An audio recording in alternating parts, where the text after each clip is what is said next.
Hello. To get started, we'll talk a little bit about the two basic instruments of sacred geometry, the compass and the straight edge.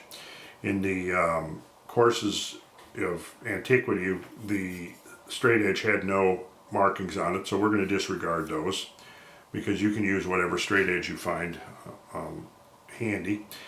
And the compass, let's talk about that.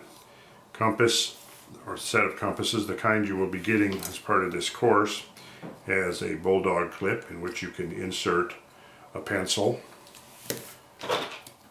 a pen, whatever suits you.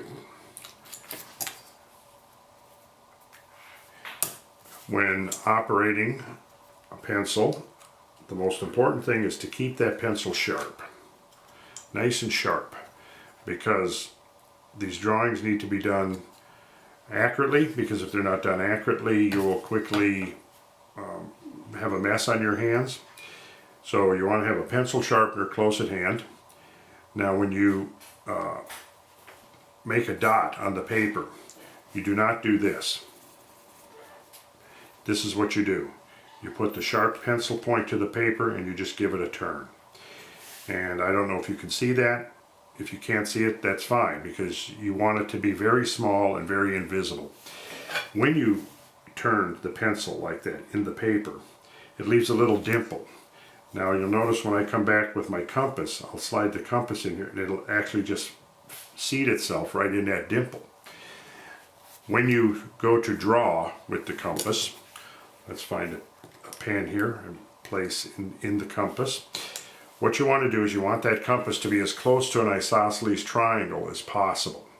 In other words, you want this angle, the leg of this angle and the leg of this angle, to be as close as possible. You do not want this, for example, or this. You want to have an isosceles triangle with this thing. When you draw, there is a fixed leg and a moving leg. Place the fixed point where you want the center of your arc to be. When you turn the compass, you want to keep a steady pressure on that fixed limb, that fixed leg. You see, I'm turning it here without even making any contact with the paper. As you turn and draw, you want to actually lean the compass slightly, give a slight tilt in the direction that you're turning the compass, like this. You want to go in one smooth move as much as possible to get a clean circle. And again, you keep the pressure steady on the fixed leg. You can go in both directions. Notice how I am angling the compass. I'm tilting it in the direction that I'm turning. I'm now drawing concentric circles, keeping the pressure steady.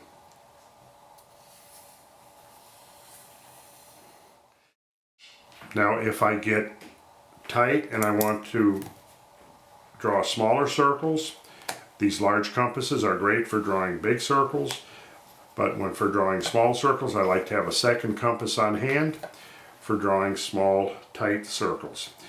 And wherever you're located, you may want to check out and see what kind of compasses are available in your area.